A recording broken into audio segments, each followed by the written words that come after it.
Have you ever heard the story of the Kenpachi from Zaraki? Well, today we are going to go over that story. Our story begins with a young boy who has long since forgotten his name because he has not gone by any name for so long. So this boy takes up the name of the 80th district of the Rukongai. This is the most violent district in the entire Rukongai, filled with thieves and murderers. This boy, while living in the streets of the Rukongai, comes across a dead Soul Reaper and picks up his Asuchi blade, later imprinting on this Zanpakuto, making it his own. After some time, the young Zaraki becomes very proficient in his sword skill, stacking bodies by the hundreds. Unfortunately though, none of his opponents could satisfy Zaraki's love of fighting. Until one day the young Zaraki came upon Yuichiro Unohana. This was the first fight in which the young Zaraki had ever experienced fear and also ever enjoyed. However, the young Zaraki was stronger than Unohana. Therefore, in fear that he would never enjoy a fight the same way he enjoyed this one, the young Zaraki started suppressing his power, which resulted in him losing to Unohana. After this fight, he admired Yuichiro Unohana and wanted to fight exactly like she did. One day, as a young man, Zaraki came upon a girl who was also nameless like he was. She had just claimed to have come from the 79th district where her parents were unfortunately murdered. Seeing that this young girl had no name, he named her after the only person Zaraki had ever admired, Yuichiro. On that day, Zaraki took on the first name of Kenpachi. Kenpachi being the strongest Shinigami, the person who has slain the most enemies and fought the most fights. He would then come across Ikkaku and Yumichika before they ever entered the Soul Society. Ikkaku, being a battle-crazed maniac just like Zaraki, decided he wanted to pick a fight with Zaraki, which Yumichika told him was a bad idea. When Ikkaku and Zaraki came face to face, Ikkaku was overwhelmed by Zaraki's immense spiritual pressure, however proceeded with the attack. Zaraki, happy to finally have a strong opponent, started his ruthless barrage. With Kenpachi's raw strength, Ikkaku was forced on the defensive. However, Ikkaku would try to switch it up and go on the offensive, which only resulted in Ikkaku having more wounds and leaving Zaraki clean and without a single wound. While Zaraki mentioned that he had fun during the fight, he told Ikkaku that he would finish it off in one attack, thus ending the fight. Ikkaku, infuriated that Zaraki would just let him live, begged Zaraki to end his life. Zaraki, infuriated with Ikkaku for seeking death, told Ikkaku, "Don't admit defeat and seek death. Die first, then admit defeat. When you lose but don't die, it means that you were merely lucky. At those times, only think about survival. Survive and think only about killing the guy who failed to kill you." These words would stick with Ikkaku for the rest of his life. Shortly after this encounter, Zaraki entered the 11th Division headquarters and challenged the captain of the 11th Division to a duel to the death. Zaraki would kill this Kenpachi in only a single blow, making him the 11th Kenpachi. The following day, when Zaraki went to address the 11th Division, he is met by Ikkaku and Yumichika, who joined the 11th Division shortly after he killed the 10th Kenpachi. Shortly after Zaraki's hostile takeover of the 11th Division, Head Captain Yamamoto forced Kenpachi Zaraki to learn Kendo, a type of sword style that allows you to generate more power behind each swing. However, while learning Kendo, Zaraki soon realized that he could take out enemies too fastly while wielding his sword with two hands. The very next day, after Yamamoto forced Kenpachi to learn Kendo, Central 46 ordered Yamamoto to stop, for they feared that if Kenpachi learned how to utilize his full strength, he would take over the Serite. Then we enter the Soul Society arc of the actual story. In the Soul Society arc, Kenpachi is faced up against Ichigo Kurosaki, who informs Ichigo of all the handicaps that Kenpachi uses in order to make his battles fun, including an eye patch that absorbs Kenpachi's Ryatsu, allowing him to be weaker and allowing his fights to last a much longer. We also learn that Kenpachi wears bells at the end of his hairs. This is to give his enemy advance notice of where he is, making it easier to track Zaraki. At first, Zaraki is able to easily overcome Ichigo and his strikes, not even having a single injury from Ichigo's blade. However, as the battle progressed, Ichigo's power increased, and Zaraki started to have actual fun in this fight. Therefore, Zaraki started to take off his eye patch, which sealed a great majority of his spiritual pressure. Ichigo, fearing that Kenpachi has not released his Zanpakuto, thinks that Zaraki can only get stronger from here.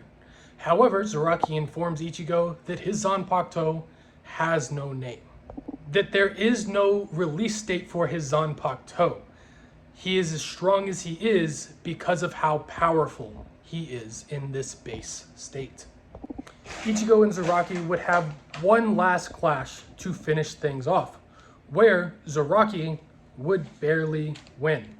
However, Zaraki sees this as a loss because his enemy did not die. After recovering from his injuries from his fight with Ichigo, Kenpachi runs into Uryu, Chad, and Orihime. He and Yuichiro have decided that they are going to help them find Ichigo. That way, Kenpachi can have a rematch with Ichigo. However, while searching for Ichigo with Ichigo's friends, they run into Kaname Tosen as well as Sajin. It is there where Kenpachi tells the rest of them to go ahead and move along, and he will catch up with them quickly. It is here where Kaname Tosen uses his Bankai and eliminates all sense of direction as well as sight from Kenpachi Zaraki. However, Zaraki is able to overcome this Bankai with his superior fighting instinct, eventually being able to defeat Tosen. And before Zaraki can land a final blow on Tosen, Sajin then blocks Zaraki's sword, which ends up destroying Sajin's helmet. The two proceed to fight, but this fight does not last long as Sajin senses that Genryusai Yamamoto is in a battle. Then Kenpachi learns of Aizen's betrayal, and that ends most of the Soul Society arc. The next we see Kenpachi, he finds Ichigo training with Ikaku. Seeing that Ichigo's wounds have completely healed, Zaraki challenges him to a rematch, which Ichigo promptly denies because of how battle-crazed Kenpachi is. The next time we get to see Kenpachi in action is during the Hueco Mundo arc, where Kenpachi and Byakuya go to Hueco Mundo. While in Hueco Mundo, he searches for Ichigo Kurosaki, seeing that his spiritual pressure is in battle with another's spiritual pressure. Zaraki is then able to save Ichigo from the fifth Espada. These two would end up having a very long and drawn-out battle, where Kenpachi would reveal to the fifth Espada that he has been holding back this entire time and had his eye patch on, which reduces his spiritual power immensely. This infuriates the fifth Espada Noritora, who then releases. The fifth Espada is now overpowering Zaraki immensely. So Zaraki decides that he is going to end the fight. He then reveals to the fifth Espada that he is still holding back, because if he uses Kendo, he will end the fight in one blow, and that wouldn't be any fun for him. While explaining to the fifth Espada that wielding a sword with two hands makes it twice as powerful, the fifth Espada gets bored and charges Kenpachi. Kenpachi then draws his sword back with two hands, delivering a devastating strike to the fifth Espada, which would then result in a lethal blow. However, the fifth Espada is still alive and insults Kenpachi for not finishing him off. However, Kenpachi walks away.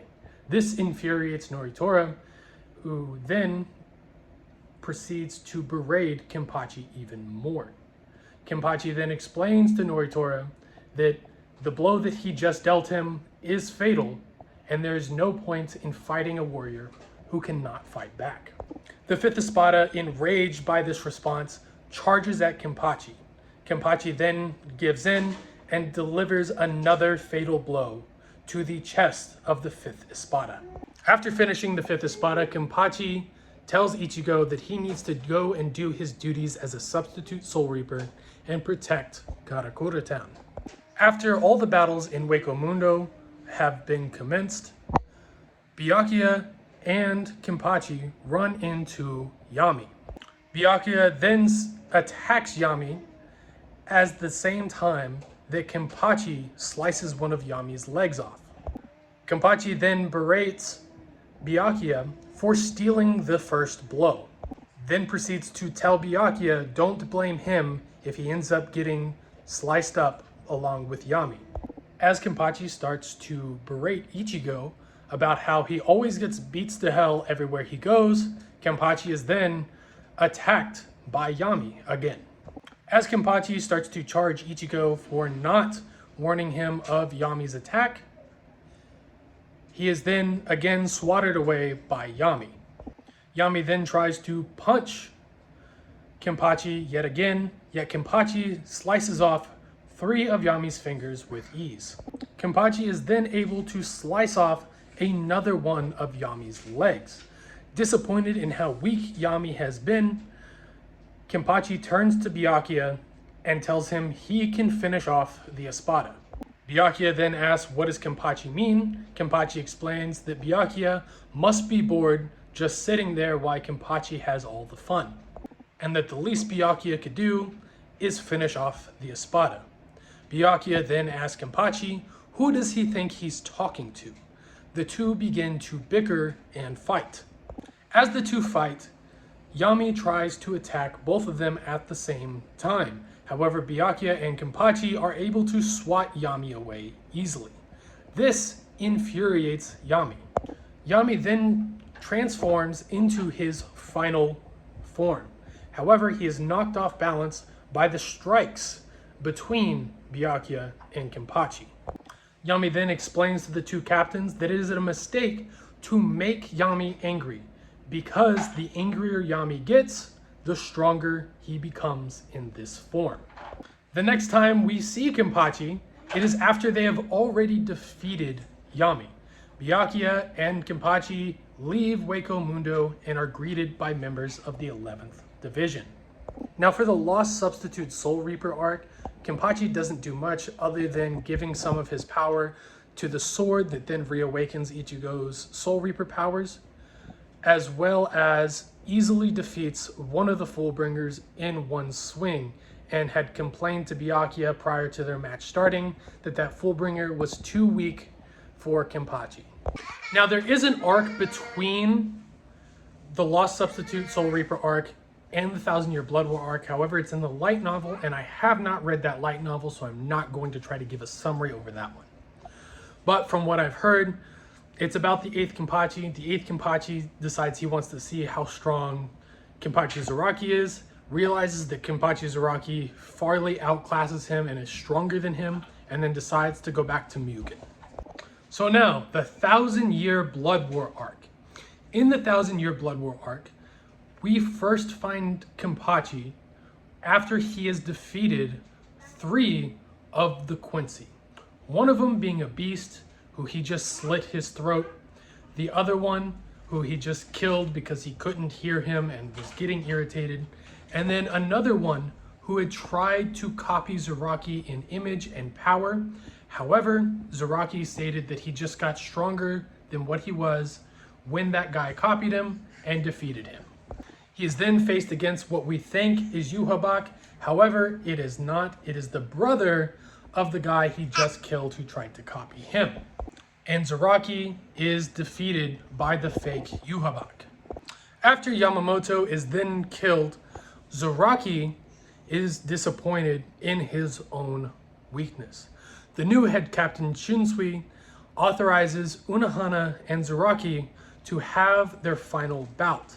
That way, Zaraki can unleash his full potential.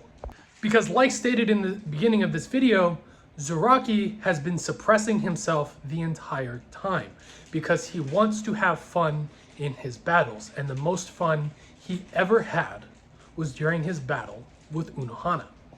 This, of course, being his downfall, Unohana brings Zaraki to the point of death and then heals him multiple times, because every time Zaraki has a brush with death, he releases his potential a little bit more. This beautiful fight and backstory retelling results in the death of Unohana, and Zaraki officially takes the title of Kenpachi. After his fight with Unohana, he is finally able to hear his Zanpakuto speak to him. After defeating Unohana, Zaraki then goes to try to save Ichiru from Grimmy. Grimmy being a Quincy who can alter reality with his imagination. Essentially, whatever Grimmy imagines becomes reality. It is in this fight with Grimmy that Zaraki finally releases his Shikai and says, "Drink, Nazarashi." Zaraki's Zanpakuto then turns into a giant cleaver, which Zaraki uses to cut a meteor in half that Grimmy created. Grimmy then creates outer space around Zaraki, which Zaraki is able to easily cut through. Zaraki is able to defeat Grimmy eventually, however, he is heavily injured. During this time that he was fighting Grimmy, Yachiru has disappeared, only leaving behind her Soul Reaper uniform. He then instructs every Soul Reaper in the immediate area to dig through the rubble until they find Yachiru. Zaraki then receives healing from Jushiro Ukitake. Jushiro then says that Kenpachi will no longer be able to move, but Kenpachi, being the defiant and stubborn man that he is, leaves the medical room. Kenpachi then tries to leave and go to the Soul King's palace. However, Urahara stops him. This infuriates Kenpachi, and he's ready to attack Urahara. Urahara then explains to Kenpachi that they are going to try and open a door to enter the Soul King's palace, and they need Zaraki there. Zaraki, then seeing that the Serite is falling apart, is shocked when Urahara says that the Soul King must have been killed, and then watches as Jushiro Ukitake takes the Soul King's place. After they end up entering the royal palace, Kenpachi, Mayuri, and Nimue run across Pernita. Kenpachi, deciding that he's just going to kill it, decides to go for its head and ends up slashing his own arm as well. As Mayuri describes Pernita as creepy, Kenpachi realizes that his arm is being wrapped up. Kenpachi then decides to cut off his entire arm. Mayuri then commends Kenpachi for doing so because a weak-minded Soul Reaper would not have been able to. Mayuri then uses Asasoji Jizo, his Zanpakuto, to stab Zaraki, putting Fear Factor 4 inside of him, which is a paralyzing agent, so that Nimue can practice medicine on Kenpachi and heal him. However, Kenpachi is still able to move, and Mayuri calls him a monster for him not being paralyzed. Soon after, though, Ikkaku carries Kenpachi away as Mayuri activates his Bankai and deals with Pernita. After Pernita is killed, Ikkaku and Yumichika place Kenpachi in one of Mayuri's stasis pods. After some time, Kenpachi's arm is fully back to normal and he breaks free of the pod. Kenpachi then runs into Hitsugaya and Byakuya, who are fighting Gerard. Gerard having the script M for miracle and can heal from all wounds. Kenpachi then decides that he's going to see what happens if he just dices him up. After some blows and some witty banter between Kenpachi and Gerard, Gerard is able to fend off Kenpachi. And Gerard is able to smash Kenpachi into the ground. It is then his Zanpakuto appears before him and tells him the fun is just beginning, in a form that is familiar to him. It is Yachiru. It is then revealed that Yachiru was Zaraki's Zanpakuto this entire time. Whenever Zaraki was lonely, his Zanpakuto manifested Yachiru and broke itself off from its Zanpakuto. When Zaraki gave Yachiru her name, Yachiru became real and vanished whenever Zaraki released his Shikai. It is then that Zaraki releases his Bankai. His skin turns a dark red and starts having animalistic urges. He is in a frenzy fight mode. However, his power is so strong that it is destroying his body. So, his Zanpakuto only allows him to utilize 5% of his Bankai. With Zaraki only able to use a limited amount of his power, Gerard is able to slash him. Fortunately for Zaraki, Yhwach takes Gerard's power and ends up killing Gerard. The next time we see him, it is 10 years after Yhwach's defeat, and he is heading to the promotion ceremony for the new captain of the 13th Division. And that, my friends, is the story of the Kenpachi from Zaraki. Now, there is a little bit more to the story that happens in Can't Figure Own World. However, that is not something that I have caught up to yet. I've read the first volume. I haven't read the other two, but I know that something happens in it as well. But if you like this type of storytelling and want to hear more about the backstory and lore behind Bleach, as well as any other anime, go ahead and again hit that like, subscribe, and hit that bell notification so you can get notified every time we post. Bye.